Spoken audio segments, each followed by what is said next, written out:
Class seventh. I hope आपका lesson number 2 complete हो गया हो। आज स्टार्ट होता है लेसन नंबर 3। देखते हैं लेसन नंबर 3 का नेम क्या है। परिमेय संख्याओं पर संक्रियाएं, यानी कि परिमेय संख्या की डेफिनेशन आपको बता दिया गया है। अब परिमेय संख्याओं पर कौन कौन सी संक्रियाएं अप्लाई होती है, कौन कौन से रूल अप्लाई होते हैं, ये जानना है। तो चलिए देखते हैं परिमेय संख्याओं के योग के गुण क्या होते हैं। तो सबसे पहला गुण इसका क्या है, समवरक प्रगुण। समवरक प्रगुण में क्या होता है, दो परिमेय संख्याओं का योग क्या होता है, जो योगफल प्राप्त होता है वो एक परिमेय संख्या ही होती है।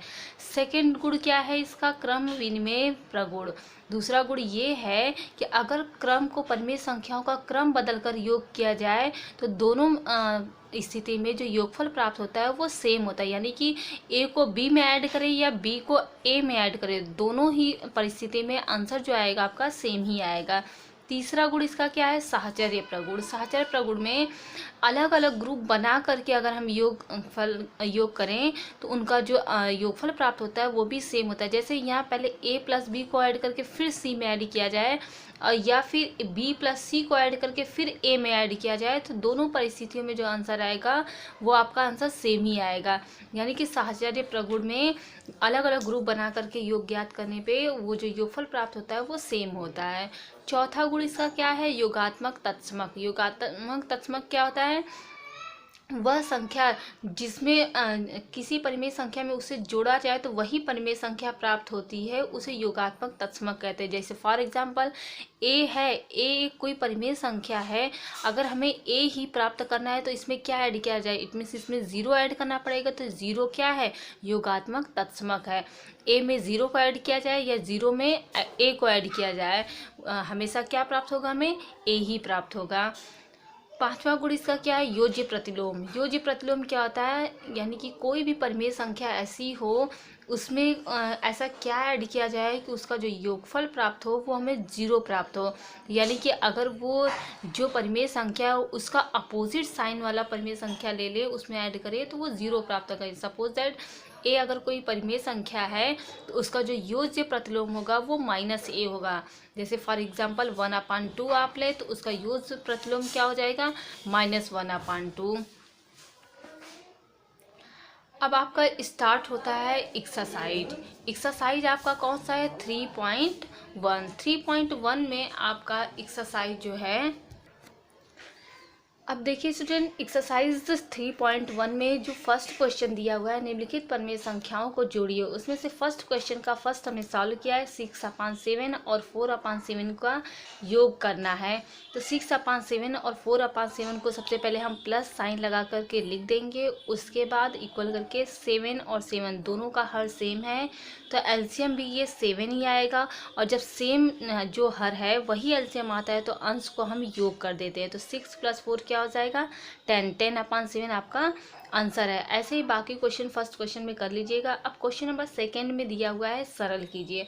सरल करने में हमें करना क्या होता है, जैसे सिंबल दिया होता है बस सिंबल वाइज आपको सॉल्व करना है, आपका आंसर जो आएगा वो सरल हो जाएगा। तो देखिए क्वेश्चन नंबर सेकंड का फर्स्ट क्वेश्चन दिया हुआ है, -7/9 + 3/4। सबसे पहले आपको करना क्या है, हर का एलसीएम लेना है। 9 और 4 का एलसीएम क्या हो जाएगा, 36। अब 36 को ये 9 से डिवाइड करना है, जो पहला हर है उससे डिवाइड करेंगे तो हमारा 4 आया, उस 4 से फिर इसी के अंश में मल्टीप्लाई कर देंगे, -7 × 4 प्लस फिर 4 से इसे 36 को डिवाइड करेंगे तो 9 आएगा, 9 से 3 में मल्टीप्लाई कर देंगे। अब देखिए सॉल्व करेंगे इसको, 7 4 = 28, ये माइनस का सिंबल था माइनस ही रहेगा, प्लस 3 9 = 27/36। अब 28 से 27 को माइनस करें, क्योंकि प्लस और माइनस का सिंबल है तो माइनस ही करेंगे, और बड़े नंबर से छोटे नंबर को माइनस करेंगे। 28 से 27 को माइनस करेंगे तो 1 आएगा। अब देखिए बड़े नंबर के पास माइनस का सिंबल है तो आंसर में भी हमारा क्या होगा, माइनस का ही सिंबल रहेगा। अब स्टूडेंट क्वेश्चन नंबर 3 देखते हैं। क्वेश्चन नंबर 3 में दिया हुआ है, सिद्ध कीजिए। यानी कि क्वेश्चन दिया हुआ है, इक्वल लगा के, इक्वल के दोनों साइड परिमेय संख्याओं का को दिया गया है, हमें उसे सॉल्व करके उसे सिद्ध करना है कि दोनों साइड इक्वल ही आंसर आएगा। तो देखिए इसे क्रम विनिमय में दिया गया है परिमेय संख्याओं को -5/11 प्लस -6/13 -6/13 प्लस -5/11। दोनों साइड परिमेय संख्या सेम है, बस उनका क्रम बदला हुआ है। तो ये क्रम विनिमय प्रगुण है, इसका मतलब कि ये सिद्ध ऑलरेडी हो ही जाएगा, क्योंकि क्रम विनिमय प्रगुण से परिमेय संख्याओं में ये फॉलो करता है कि बस क्रम बदलने से आंसर नहीं बदलता है। तो चलिए इसे सॉल्व करके भी देख लेते हैं। सबसे पहले इक्वल के इधर का जो हिस्सा है वो बाएं साइड का और इधर दाहिने साइड का, यानी कि लेफ्ट हैंड साइड और राइट हैंड साइड। हमें लेफ्ट हैंड साइड और राइट हैंड साइड दोनों साइड सॉल्व करना है, और दोनों साइड इक्वल आंसर आता है तो हम लिख देंगे left hand side is equal to right hand side. It means it's proved. तो लेफ्ट हैंड साइड में हम सॉल्व करते हैं। 11 और 13 का आप एलसीएम लेंगे तो 143 आएगा। फिर 11 से 143 को डिवाइड करेंगे 13 आएगा। 13 से इसके अंश में मल्टीप्लाई कर देंगे, -5 × 13 प्लस -6 इंटू 13 से डिवाइड करेंगे 143 को तो 11 आएगा। 11 से ऊपर मल्टीप्लाई कर देंगे। सेम प्रोसेस हम इधर भी कर देंगे। 13 और 11 का एलसीएम 143, फिर 13 से डिवाइड किए 11 आया। 11 से -6 में मल्टीप्लाई कर दिए प्लस -5, फिर 11 से डिवाइड किए 13 आया। 13 से मल्टीप्लाई कर दिए। अब देखिए 13 5 जा 65, सिंबल माइनस का, ये प्लस माइनस माइनस रहेगा। 11 6 जा 66। सेम प्रोसेस इधर भी हम करेंगे। अब ये देखिए माइनस माइनस है, तो जब सेम साइन होता है तो ऐड करते हैं। जब सेम साइन है 65 को 66 में ऐड करेंगे तो 131 आएगा अपान 143। जब माइनस माइनस सिंबल को ऐड करते हैं तो हमारा सिंबल जो आंसर में आता है वो माइनस का ही आता है। सेम प्रोसेस हम इधर भी करेंगे। देखिए दोनों साइड इक्वल आंसर है, इसका मतलब क्या है, left hand side is equal to right hand side. It's proved, ये सिद्ध हो गया है कि दोनों साइड इक्वल आंसर है। अब क्वेश्चन नंबर 4 में दिया हुआ है दिखाइए कि, इसमें क्वेश्चन नंबर 4 में भी दिया हुआ है, बस क्रम बदल करके दिया हुआ है, परिमेय संख्याएं सेम है, इन्हें हमें सिद्ध करना है कि दोनों साइड इक्वल आंसर आता है। तो देखिए सेम परिमेय संख्या है, बस ग्रुप अलग अलग बनाया हुआ है, तो इसका मतलब ये कौन सा प्रगुण फॉलो करता है, साचर्य प्रगुण। इसका आंसर सेम ही आएगा।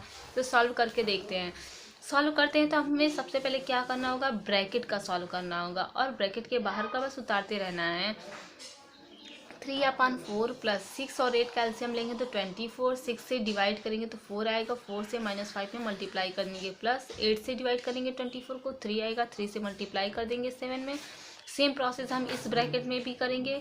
4 और 6 का एलसीएम हमारा 12 होगा। फिर 4 से डिवाइड करेंगे 12 को तो 3 आएगा। 3 से 3 में मल्टीप्लाई कर देंगे। माइनस 6 से डिवाइड करेंगे 12 को तो 2 आएगा। 2 से -5 में मल्टीप्लाई कर देंगे, और ये देखिए प्लस माइनस माइनस हो गया है, और ये 7/8 उतार देंगे। 3/4 प्लस 5 4 ज़ा 20, 7 3 ज़ा 21 अपान 24 इज इक्वल टू 3 3 ज़ा 9 -5 2 ज़ा 10 अपान 12 प्लस 7/8। 3/4 प्लस, अब इसे सॉल्व करेंगे। ये माइनस और ये प्लस, माइनस प्लस है, इट मीन्स माइनस करना है, तो 21 से 20 को माइनस करेंगे तो 1 आएगा अपान 24 इज इक्वल टू, यहाँ देखिए ये प्लस है और ये माइनस, तो माइनस करेंगे 10 से 9 को माइनस करेंगे 1 आएगा। बट बड़े नंबर के पास माइनस सिंबल है, इसलिए आंसर में हमारा जो आएगा वो माइनस आएगा अपान 12 प्लस 7/8। अब देखिए ये ब्रैकेट का सॉल्व हो चुका है। अब हमें इन दोनों को सॉल्व करना है। तो 24 और 4 का एलसीएम क्या होगा, 24। 4 से डिवाइड करेंगे 24 को तो 6 आएगा। 6 से 3 में मल्टीप्लाई कर देंगे 3 × 6 प्लस 24 से 24 को डिवाइड करेंगे 1 आएगा। 1 × 1 इज इक्वल टू, फिर 12 और 8 का एलसीएम लेंगे 24। फिर 12 से इसे डिवाइड करेंगे तो 2 आएगा। 2 से मल्टीप्लाई करेंगे -1 × 2 प्लस 8 से डिवाइड करेंगे 3 आएगा। 7 × 3, ये देखिए अब सॉल्व करेंगे। 6 3 ज़ा 18 प्लस 1 1 ज़ा 1 अपान 24 इज इक्वल टू 2 1 ज़ा 2 प्लस 7 3 ज़ा 21, और ये माइनस सिंबल था, माइनस ही रहेगा।